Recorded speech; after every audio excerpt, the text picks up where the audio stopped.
ఈరోజు అడిగొప్పల నిదానంపాటి అమ్మవారి దేవాలయానికి వెళ్ళామండి. ఎదురుగా చూడండి మావిడ పొంగల్ పెడతా ఉంది. ఇది సంవత్సరం నుంచి అనుకున్న మొక్కుబడి అండి. మా స్థాయికి తగ్గట్టుగా పొంగల్ రెడీ అయింది. ఓ చిన్న కోడిని ఆ చిన్న పాకుకి పొంగల్ పెట్టుకున్నాము. చూడండి పొంగల్ కొండ నెత్తినీటికి వచ్చేసింది. మధ్యలో మా బావగారు ఇప్పుడు మనం అమ్మవారికి మొక్కు చెల్లించుకోవడానికి గుడి చుట్టూ ప్రదక్షిణ చేయడానికి వెళ్తున్నాం. ఈ అమ్మవారి దేవాలయం అడిగోపుల ఈ నిదానంపాటి లక్ష్మీ అమ్మవారి దేవాలయం.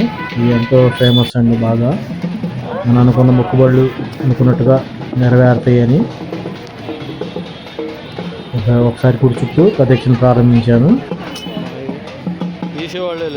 ఒకసారి ఆ పొంగలకుండా మా స్థాయికి తగ్గట్టుగా పెట్టుకున్నాము. పక్కన మా ఆవిడ చీర అమ్మవారికి పసుపు కుంకుమ తీసుకుంది. చీర, జాకెట్, పూలు, గాజులు, పసుపు కుంకుమ తీసుకున్నాము. అమ్మవారికి ప్రదక్షిణ చేస్తున్నాము. గుడి చుట్టూ 3 ప్రదక్షిణలు. ఈరోజు జనం విపరీతంగా వచ్చారండి. బాగా మేకలని, కోళ్ళని తీసుకుని వచ్చారు అమ్మవారికి బలి ఇవ్వడానికి. చూడండి మా బుజ్జికోడి ఒక్కొక్కసారి ప్రాణం సూరం ఉంటుందండి. ఇలా తిరిగేదాన్ని మనం ఇలా చేయటం అని, కానీ తప్పదు. చూడండి అందరూ పొంగల్ కొండలు ఎన్నికలు పెట్టుకొని ఎలా ఉన్నారో. గుడి చూస్తాన్ని చిన్నదిలాగే అట్లానే ఉంటుందండి. గోపురాలు ఏముండవు, కానీ అమ్మవారు బాగా మహిమాన్వితురాలు. చూడండి క్యూ లైన్లో జనం ఎలా ఉన్నారో. ప్రతి ఆదివారం ఎక్కువ మంది జనం ఉంటారండి మొక్కుబడి తీర్చుకోవడానికి. అన్నప్రాసనలు, తలనీలాలు అన్ని సమర్పించుకునేవాళ్ళు ఎక్కువ. చూడండి అందరూ పొంగల్ కొండలు. అక్కడ వచ్చేసేటప్పటికి పొంగల్ బయట పక్క జనాన్ని పంచుతూ ఉంటారు. అక్కడ మనం తోచినట్టుగా ఒకళ్ళు 3 గంటలు కానీ లేదా 5 గంటలు కానీ రెండు ప్రకారం అక్కడ వేస్తారు. దాన్ని జనాలకి వడ్డిస్తూ ఉంటారు ప్రసాదాలు. ఈ అమ్మవారి దేవాలయంలో చెప్పండి ఎన్నో సంవత్సరాల నుంచి మట్టిలో కట్టేశారు. చూడండి ఎట్లా కట్టారు, స్టాప్ అయ్యేసి.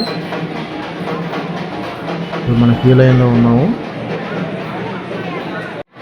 ఆ పూలు వేసి ఉన్నది అమ్మవారు. గోపురం ఏముండదు, వేప చెట్టు కింద అమ్మవారు అలా ఉన్నారు. ఈ ప్రదేశం వచ్చేసేటప్పటికి అమ్మవారిని వెలిసిన ప్రదేశం. 4 అన్నదమ్ములు ఉంటాయండి అమ్మవారికి. అమ్మవారు వయస్వరాలు కాకుండానే గర్భం దాల్చింది. ఇది అమ్మవారికి సంబంధించి ఎదురుగా ఉయ్యాలండి. దూరం నుంచి కొద్దిగా అమ్మవారిని జూమ్ చేసి తీశాను. అయితే వాళ్ళ అన్నదమ్ములు చూడండి అమ్మవారు అక్కడే ఉన్నారు. మన దగ్గర అయితే తీయలేదు అక్కడ వీడియోని. కొంచెం యువతలకు వచ్చి అమ్మవారిని క్లియర్గా తీసే ప్రయత్నం చేశాను. అమ్మవారిని అట్లా గర్భం దాల్చేటప్పటికి వాళ్ళ అన్నలు ఏదో తప్పు చేసింది అనే ఫీలింగ్తో అమ్మవారిని ఇప్పుడు మనం ఎక్కడైతే చూస్తున్నామో ఆ ప్రదేశంలోనే అమ్మవారిని దహనం చేశారంట వాళ్ళ అన్నదమ్ములు. అదే ప్రదేశంలో అమ్మవారు వెలిశారు. ఈ నిదానంపాటి లక్ష్మీ అమ్మవారు చూడండి క్లియర్గా ఎట్లా ఉంది. ఎంతో ఫేమస్ అండి అమ్మవారు. తెలంగాణకైతే సాగర్ నుంచి 30 కిలోమీటర్ల డిస్టెన్స్లో ఉంటుంది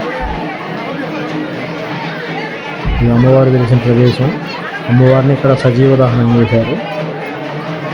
ఇక్కడ నుంచి ఇక్కడ అమ్మవారి భక్తుల కోరికలు నెరవేర్చే మహాతల్లిగా వెలిసింది. ఎంతోమంది ఇక్కడికి వచ్చి వాళ్ళ నెలాలు, అన్నప్రాసనలు, అన్ని మొక్కుబడులు చెల్లించుకుంటారు. మనం ఏది కోరుకుంటే అది నెరవేర్చే తల్లి, సత్యంగల తల్లి. ఇది నిదానంపాటి అడిగొప్పుల నిదానంపాటి అమ్మవారు. అమ్మవారితో సినిమా కూడా తీశారు.